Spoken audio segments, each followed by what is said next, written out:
I'm here today with two Woman Who Achieves Academy members, Esther Roche and Leivers, and we're talking all things self-care. Each month with Woman Who, we have a monthly topic, and it's great to have these two ladies here with me today to talk about self-care, especially given their businesses. So just a quick introduction. Esther, just tell me what your business is. My business is DeRoiste Natural Beauty, and we specialise on natural skincare products that are plant-based. And Michelle? Yes, I am I'm not Breeden Perfumery, but my business is Breeden Perfumery, and we sell everything that is smelly, from perfumes to bath bombs, roll-on oils, etc. And I think it's worth saying, because we're talking about self-care, but I think the background as to why each of you came into your business is particularly important here. So if I can start with you, Esther, why did you launch your product? So basically with my product, there's a lot of things that I looked at. One being my family, so it was looking at obviously a need that was there for having skincare that was suitable for sensitive skin, and skincare that was inclusive as well, because I have a diverse family, so I just wanted to be able to have a product that's natural, a product that's toxic-free, that would be usable for different skin tones, basically. And yourself, Michelle? Yeah, so I set up because at the time I was desperate for a bit of me time and a bit of self-care, and that really helped me in the position that I was in my life at the time, so I wanted to pass that feeling forward. And I think a lot of business women, forget about themselves, forget to look after themselves. We may rush out and get products or whatever that we think might make us feel better, but we don't actually think about using them. I know myself, I've been guilty of this in the past. I collect products, they sit on the shelf. One day I'll give myself a spa day. One day I'll do that. And we don't actually get round to doing it. And you've built that into your brands, really, haven't you? You've built that into the self-care aspect in making somebody feel as if they're taking care of their own body. So how important is that to you, Esther? Personally, it is very important. Being a mum of 5, I need to make sure that my skin looks its best. I don't always have the most time to do makeup, and it's not something that I generally do. So I want to be able to have skin that's nourished, skin that's healthy, and looking good, so I can just go out if I need to rush quickly on the school run or anything like that. So it's more designed with, just different people, really. If you have a busy life, you just want to make sure you can do something that's simple. I can't sit and do 10 different stages of, a beauty treatment in the morning when I have 4 children to get ready in the morning. So that's very, very important for me. I think that's important. We don't all have the time to have these long beauty regimes. Mm-hmm. And Michelle, your product's very much about the smells and the senses.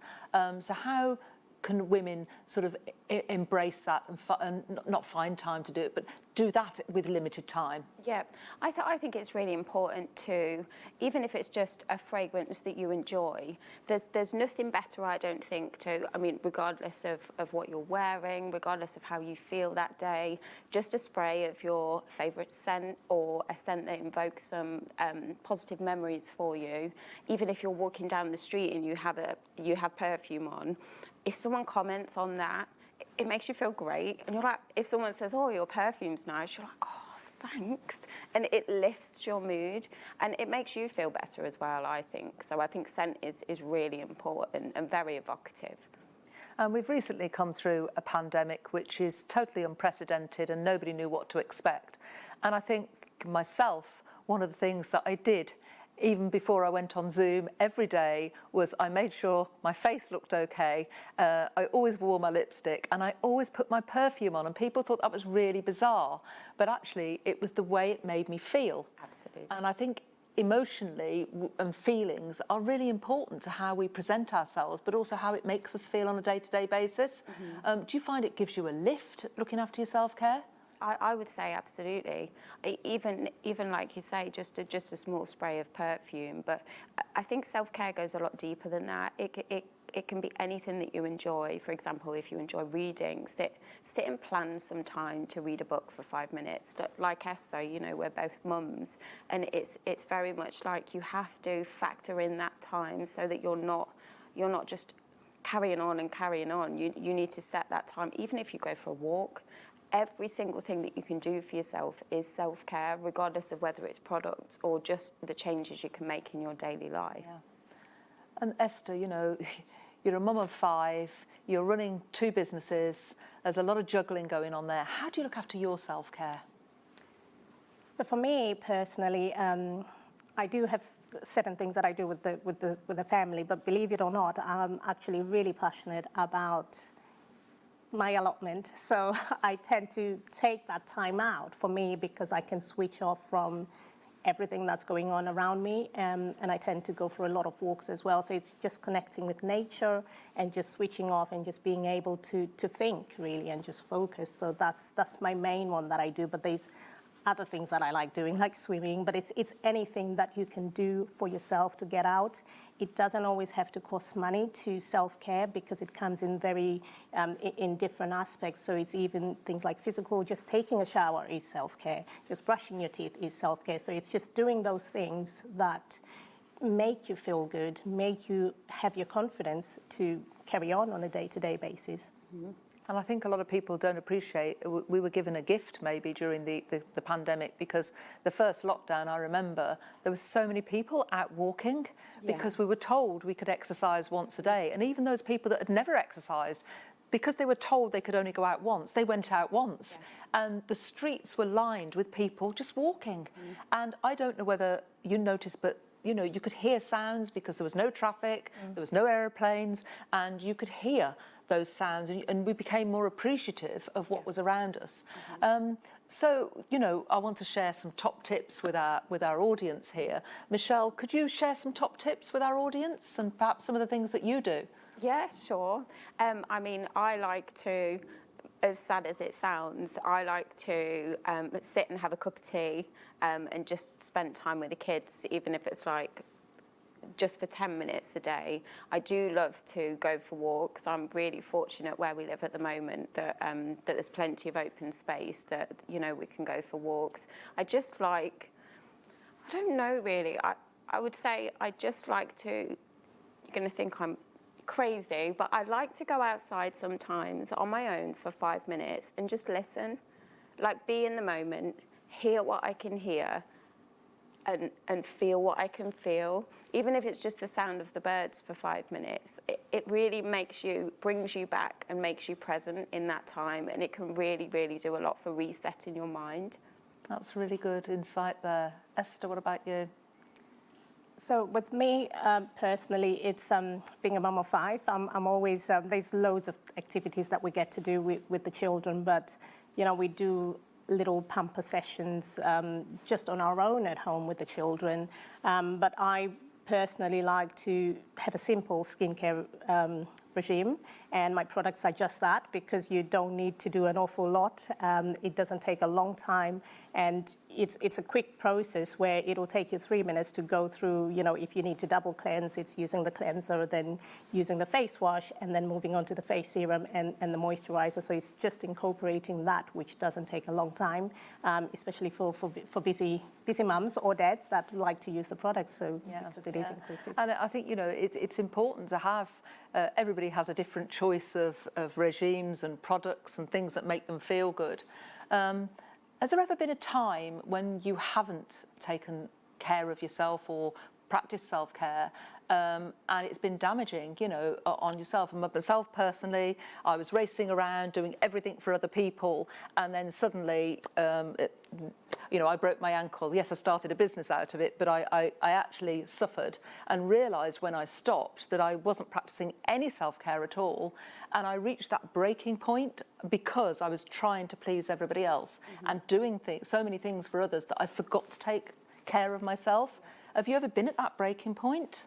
I have a couple of times actually. I would say quite recently with the pandemic, with everything that has happened with obviously running a business. It has been really difficult, and I notice signals in myself or thoughts that I have, and that's when I know you need to stop, you need to put in some time, otherwise, you know, you don't want it to get too far. So yeah, I'm very aware of when I'm struggling and when to stop. So I think that's really important to think about.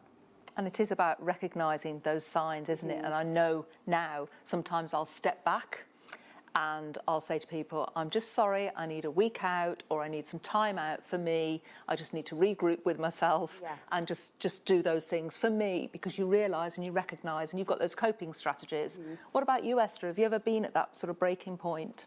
I think I have, you know, and I'm still living with the repercussions of that, because I'm generally a person that you keep pushing and you keep going.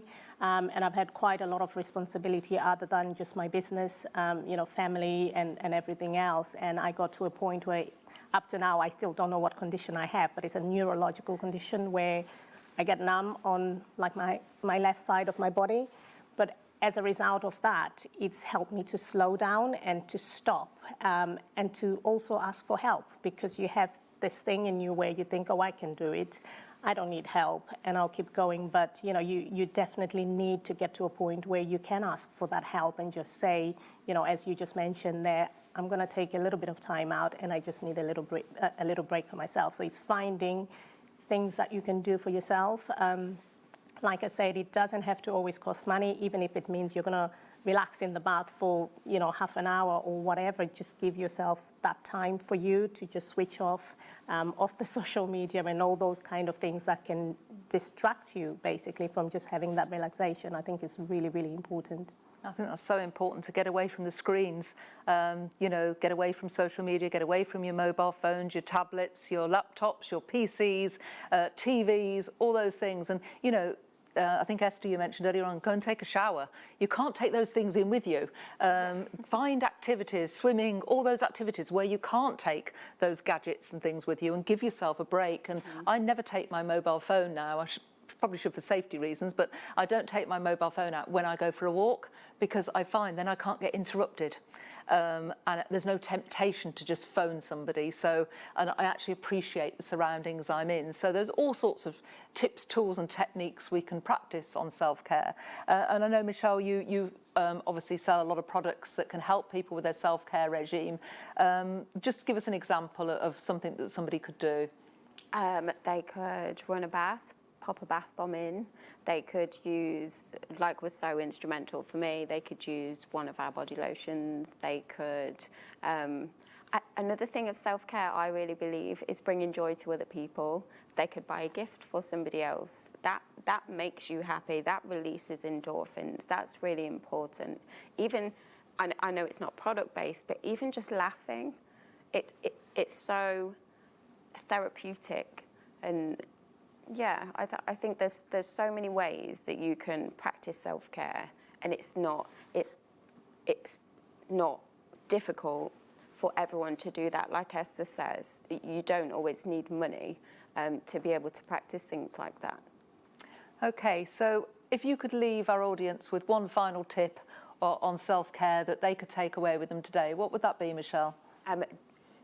Practice self-care regularly. Set aside some time. Do it once a day, 5 minutes, no matter what it is, and keep that routine.